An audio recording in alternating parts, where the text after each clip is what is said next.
नमस्कार. श्री स्वामी समर्थ. श्री स्वामी समर्थ महाराजांच्या कृपेने तुमच्या सर्व चांगल्या इच्छा पूर्ण होत आणि महाराजांच्या कृपाआशीर्वादाने तुम्हा सर्वांना सुख समृद्धी आणि ऐश्वर्य लाभो हीच महाराजांचरणी प्रार्थना. गुरुर् ब्रह्मा गुरुर्विष्णू गुरुदेव महेश्वरा गुरु साक्षात परब्रह्म तस्मै श्री गुरुवे नमः. व्यक्तीच्या आयुष्यात गुरुचे स्थान हे अनन्यसाधारण असते. 21 जुलैला आहे गुरुपौर्णिमा. या दिवशी आपण आपल्या गुरूंची श्री स्वामी समर्थ महाराजांची कोणती सेवा करू शकतो याची माहिती मी तुम्हाला आजच्या व्हिडिओमध्ये देणार आहे. मी सारिका भक्ती विश्वमध्ये आपले मनापासून स्वागत करते. गुरुपौर्णिमा म्हणजे आपल्या गुरुप्रती कृतज्ञता व्यक्त करण्याचा दिवस. गुरुपौर्णिमा ही गुरु शिष्याच्या नात्याचे, प्रेमाचे, आदर्शाचे प्रतीक मानले जाते. आपल्या गुरुवर आदराचा, भक्तीचा वर्षाव करून त्यांच्या कृपेस, आशीर्वादास प्राप्त करण्याचा दिवस म्हणजे गुरुपौर्णिमा. तुमचे कोणतेही गुरु असू देत, त्यांची सेवा करणे, आदर करणे, त्यांच्याप्रती कृतज्ञता व्यक्त करणे आवश्यक आहे. कारण आपले गुरुच आपले भाग्य विधाते असतात. आपले पहिले गुरु हे आपले आईवडील असतात, कारण तेथूनच आपले अस्तित्व सुरू होते. आणि आपले दुसरे गुरु हे आपल्या शाळेतले शिक्षक असतात. हे गुरु जीवनाच्या वाटेतील एक महत्त्वाचा टप्पा पूर्ण करतात. हे गुरु आपल्या आयुष्याचा खरा मार्ग दाखवतात. यानंतर आपल्या आयुष्याचा दुसरा टप्पा चालू होतो. त्यावेळी जे गुरु आपल्याला भेटतात ते आपल्या आयुष्याचे सोने करतात. मग तुमचे कोणतेही गुरु असू देत, श्री स्वामी समर्थ महाराज असतील, गजानन महाराज असतील, साईबाबा असतील, यापैकी कुठले ना कुठले गुरु तुमच्या आयुष्यात आले तर जीवनाचे सार्थक झाल्याशिवाय राहणार नाही. जसे की आपण श्री स्वामी समर्थांना गुरु मानून त्यांची सेवा केली की अशक्य गोष्टीही शक्य होतात. श्री स्वामी समर्थ हे आपल्या भक्तांसाठी वेळोवेळी धावून येतात. आपल्या भक्तांना मार्ग दाखवतात, त्यांच्या इच्छा आकांक्षा पूर्ण करतात आणि भक्कमपणे त्यांच्या पाठीशी उभे असतात.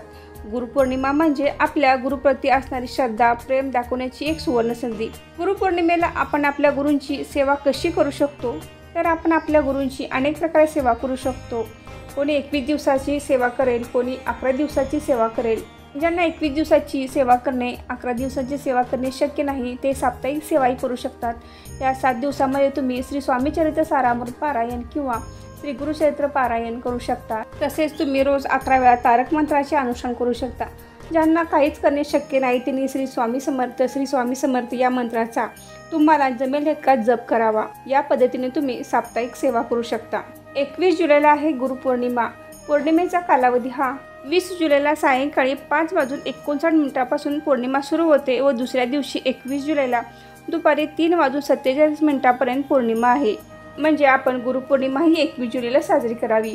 या दिवशी आपण कोणत्या सेवा करू शकतो तर आपण या दिवशी पहाटे लवकर उठून शुचिर्भूत होऊन सेवेला सुरुवात करू शकता किंवा तुमची सकाळची कामे आटपून तुम्ही सेवा करू शकता. कारण कसं आहे, आपल्याला सेवा करायची असते आणि घरातील बाकीच्या मंडळींना कामावर जायचं असतं, कुणाला ऑफिसला जायचं असतं, मुलांना शाळा कॉलेजला जायचं असतं. त्यांच्या वेळा सांभाळून आपण ही सेवा करू शकता. कारण या दिवशी सेवा करताना आपल्याला थोडा वेळ लागतो आणि सेवा चालू असताना आपलं सगळं लक्ष हे सेवेत असावं. नाहीतर काय होतं की आपलं एखादं काम राहिलं की आपण सगळं लक्ष त्या कामाकडे जातं. म्हणून ज्या वेळेला आपण सेवा व्यवस्थित करू शकतो त्याच वेळेला सेवेला सुरुवात करावी.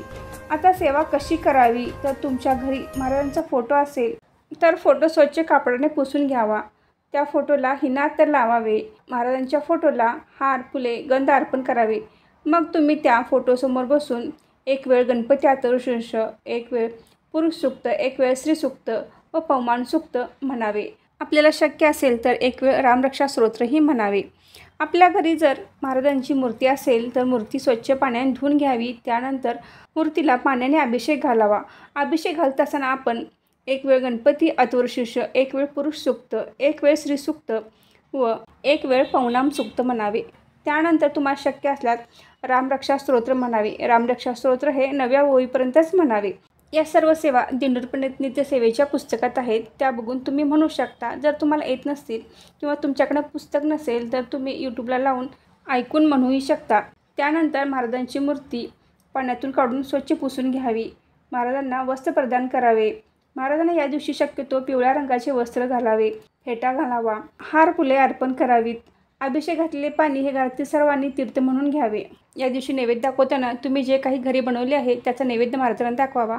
त्याचबरोबर तुम्ही एखादा गोड पदार्थही या दिवशी करू शकता. या दिवशी तुम्ही श्री स्वामी समर्थ मंदिरात, मठात, केंद्रात जावे.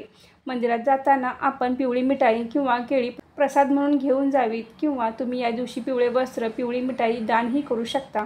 गुरुपौर्णिमे दिवशी दिंडोरीपणे सेवा केंद्रामध्ये महाराजांना गुरु करून घेतले जाते. गुरु का करून घ्यावा, यामुळे काय होते याचा व्हिडिओ मी लवकरच अपलोड करेन, तोही बघा. तर हा दिवस वर्षातून एकदाच येतो.